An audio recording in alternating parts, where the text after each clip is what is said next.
สบายดีท่านผู้ชมเนาะคลิปนี้ก็เป็นคลิปที่หลังจากไปส่งเบาไหลเนาะ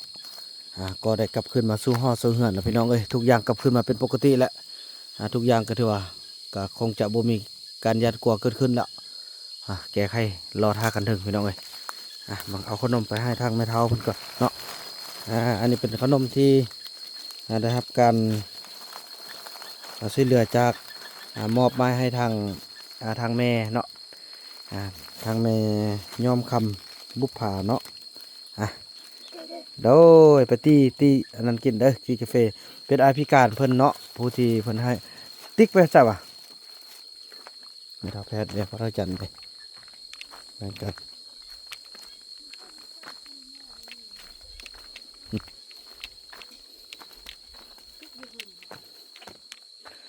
จ๊ะมาแล้วครั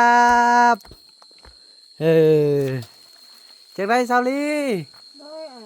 ไปส่งมาแล้วเด้อบ่ยานแล้วเด้อบ่ยานแล้วตีบัดนี้น่ะเอาผู้เฒ่ากันเอาไม่ท้าแพทย์กัน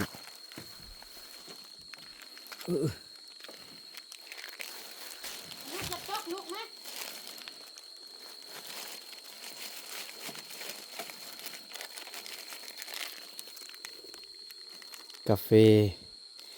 กับขนม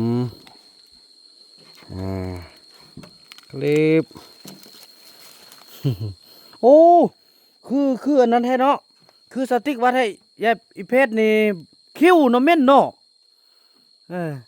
เดี๋ยวได้เบิ่ละเดี๋ยวอีพ่อมาให้พ่อไปหาพ่อเฒ่าจันทร์ก่อนโอ้คิวหลายโอ้ยจะได้เอาเรื่องอาบน้ำ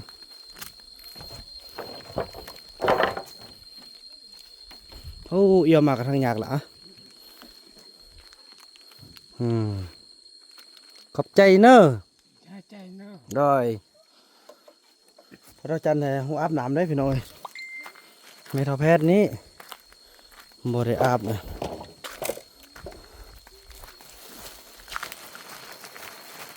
โอ้เดือดท้องเจียวหายบนหลอดอย่านี่ขนมขอบใจกันลูกเด้อเจ๊อู้ขมูเนาะขมูขนาดไม่ได้อันลูกกี่แก้วมาเด้อจะได้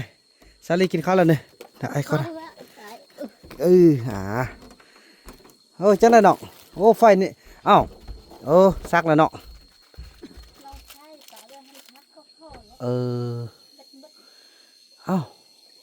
เป็นยังคือเป็ดมุดไว้แท้มั้งเข้าเรือไอ้หมดเด็ดป่ามันก็เด็ดสุดหรือว่าใส่แพงเอาไว้ใส่ไว้เท่าหุ่นนึงบังตู้นี่บนทาซักไล่เด้อตู้น่ะเด้อแล้วก็พัดลมบนทองเสียบเด้อเอาไว้ซักแล้วซักเขาเอาเนี่ยมันก็เริ่มซักแล้วเด้มันก็16 โวลต์เลยพี่น้องเอ้ย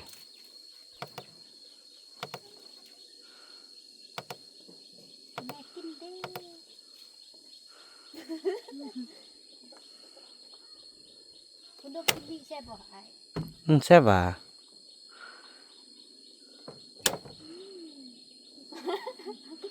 แซ่บแบบมึงแบบ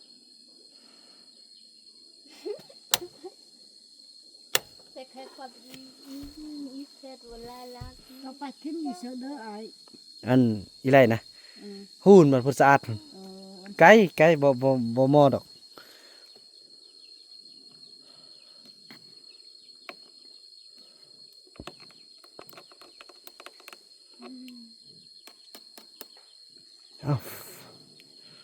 ตัวนี้ก็บวกนี่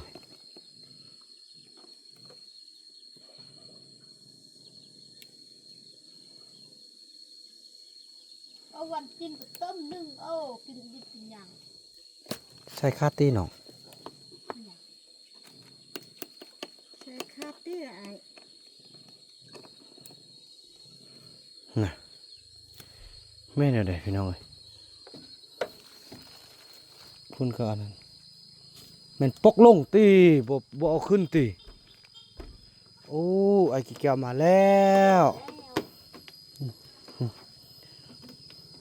ไอ้กี่แก้วมาแล้วพี่น้องไปครับเอาไอ้กี่แก้วกันเนาะเด้อรีเด้อบ่ยานแล้วเด้อแหมพี่น้องเอ้ยไอ้กี่แก้วมาแล้วทีมงานใหญ่เฮาสิเลยบ่ปะบ่ทีมกันนนเฮือนหลังไม้มาสบายดีอ้ายโอ้มาฮอดมาถึงแล้วบังไฟนี่เนื้อได้มันง่ายเนื้อจุดเลยก็ง่ายขึ้นอยู่นั่นโดยสบายดีอ้ายโอ้ยินดีต้อนรับเข้าสู่หมู่บ้านพอต้องเหลืองอีกครั้งอีกทีหน่อย จะได้จะจัดมา ห้ากะฮอดเมื่อวานนี้ เขาจังงง ประมาณ1 โมง 2 โมงต้นช่วยนี่แหละ โอ้อายมาฮอดอันหลัก18นี่แล้ว อืม รถเพ25เปลี่ยนบ่ได้ พี่หลัก18ได้สิมาพี่เลย โอ้โอ้ กลับไปเพสัญญาพุ่นโอ้ยช่วยเราแหละว่ะ โดยอันนั้น ขอเถอะนั่นแล้ว สีแจงข้าวเดี๋ยวนี้หันเมาไล่นี่อันตรายครั้งที่6ละที่ว่าทำลายเซาลี10เอาเดี๋ยวนี้แล้วก็คือว่าอะไรคันคนสิเปลี่ยนมันเปลี่ยนนั่นแหละน้องก็จนอันอบรมมาจน3-4 เทื่อแล้วเนาะก็ว่าสิเปลี่ยนสิแปลงคือเก่าเบิ่งอันเมื่อวานนี่ตอนน้องไปเวียงน่ะเซาลีก็รายงานเนาะตอนนอนคืนอันที่2หั่นน่ะก็อันเฮ็ดแบบเก่าแหละตีคือเก่าแหละแล้วก็มาเมื่อวานนี่น้องนั่งอยู่นี่ตัดคลิปนี่เนี่ยบ่เก่งใจเลยซัดอยู่เทิงเลยน้องท่านถ่ายเอาวิดีโอแล้วตอนนี้หันเซาลีว่าสิบ่เอาคันว่าหม้อไร่นี่อยู่นี่แล้วมันสิหนี่บ่เอาหยังจักอย่างสิมาไปบอกพ่อคนไทยจุนั้นเอาคนเฒ่าคนแก่หนี่หมดแล้ววันนี้หันในเมื่อเป็นแบบนี้น้องก็โทรประสานทางพี่น้องเนาะพี่น้องก็บ่มีไผรับเอาเลยแหละอยู่ทางนั้นนะทางนาตุ้งนะพอเข้าก็หมดความสิจะเว้าแล้วก็โทรหาทาง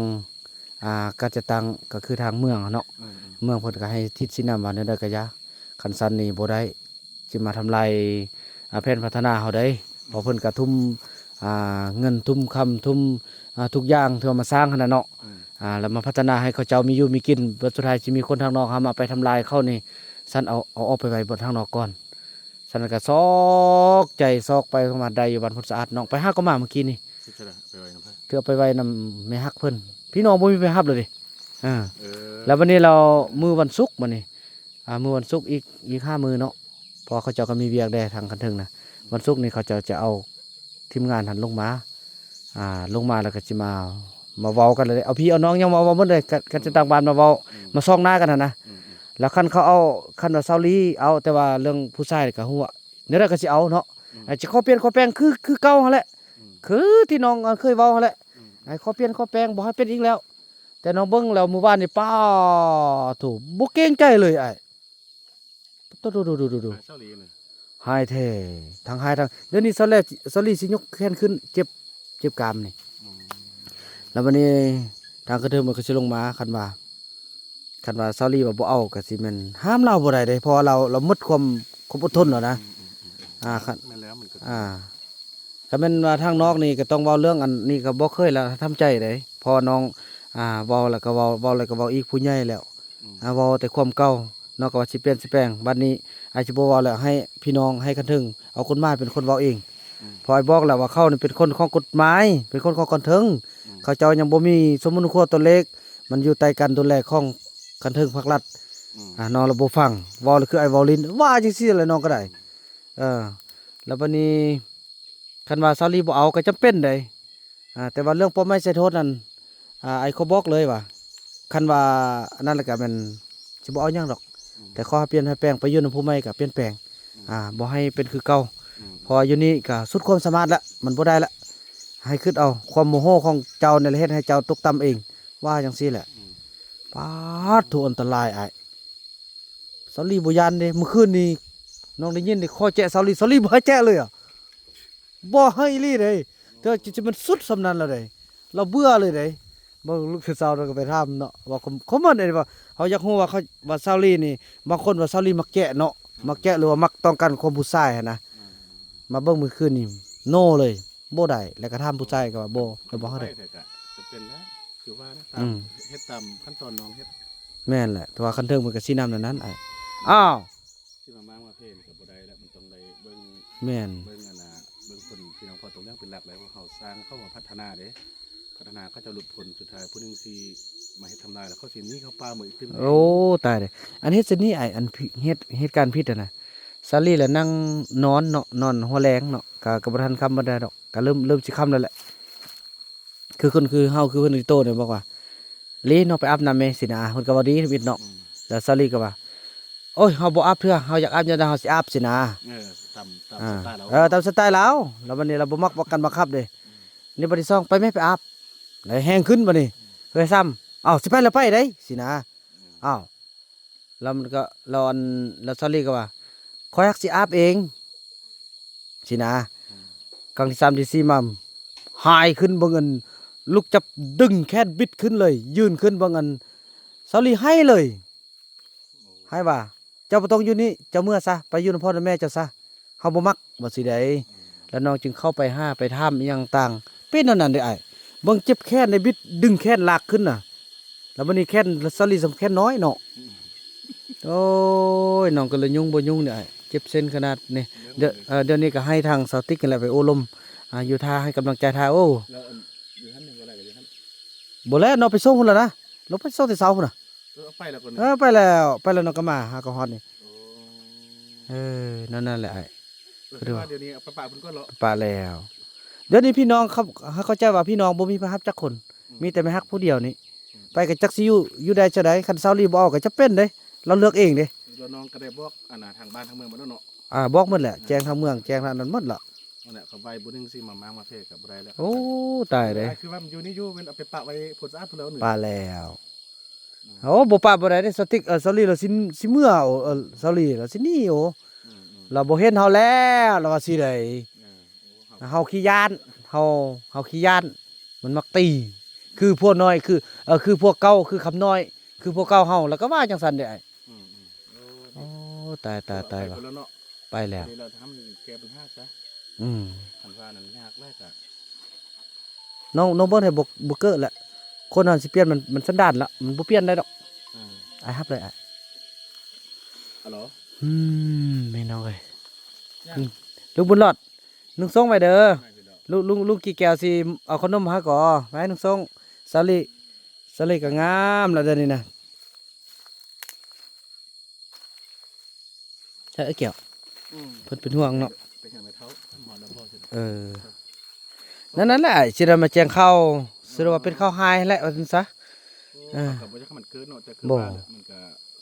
สุดที่ สุดที่ละ สุดที่ความสามารถ แล้วน้องเราไปรอดห้ามอันพี่น้องเขานะอันผู้อายฮักอหยังต่างที่เขาอยู่บ้านพุทธสะอาดเขาว่า ถ้าแม่นพวกเจ้านี่ฮอด6เทื่อนี่ยังเป็นอันนี้ตลอดวันยามใดก็สิเปลี่ยนแล้วบ่เปลี่ยนจักเทื่ออันพวกเจ้าสิย่านบ่ล่ะโอ้ย2เทื่อก็ร้องแห้งแล้วเขาว่านะอันนี้6เทื่ออ้าย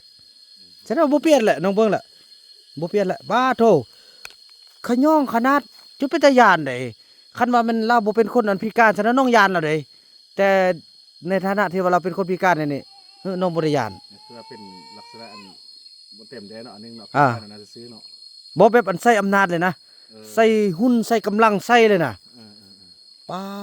โตแบบบ่เกรงใจเฮาเลยนะแล้วเฮานั่งอยู่หั่นแท้ๆน่ะป้านเฮาจะบ่เห็นเด้อขึ้นยงว่าเสียอย่าให้ไอ้ได้ขึ้นเด้อคันไอ้ได้ขึ้นแล้วตายทั้งคู่เด้ว่าสิแม่อ้าวนั่นแม่นน่ะสิไปเว้านั่นน่ะ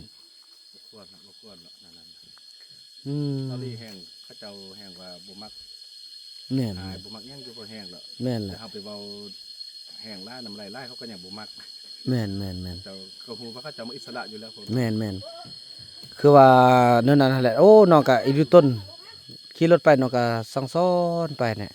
สังซ้อนก็คืออันป๊อปปี้ใส่ขั้วซะแหละ ไปฟังเถอะเนาะ พังไปซะแล้วก็ลืมไปซะแล้วก็ขึ้นเบิ่งเท่านี้แหละจักได้เรือแล้ว เห็นหยังกะยาซุมบ่กินข้าวสิอันผิดกันน่ะนะเอิ้นมากินข้าวน้องก็ซ่อนแล้วอ่ะคันเอิ้นเขาเจ้ากินข้าวน่ะกายซ่องเทื่อแล้วบ่ท่าเอิ้นน้องอยากกินแล้วกินบ่อยากกินก็เรื่องของน้องเขาสิกินน้ำได้เขากินซะบ่ต้องไปจุกจิกเขานะบ่ต้องไปเฮ็ดนะแบบนั้นกายยังคือเก่าสิเอาอีกได้ก็ฮู้อยู่ความประสงค์ดี แต่การเว้าของเรามันบ่ได้เว้าดีนะ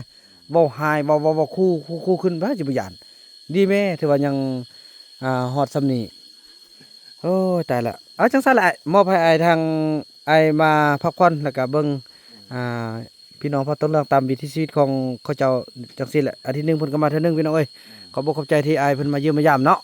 ถือว่าคลิปนี้บ่าวบุญนำจะขออนุญาตจบคลิปกันเท่านี้ก่อนเด้อพี่น้องเนาะมาบอก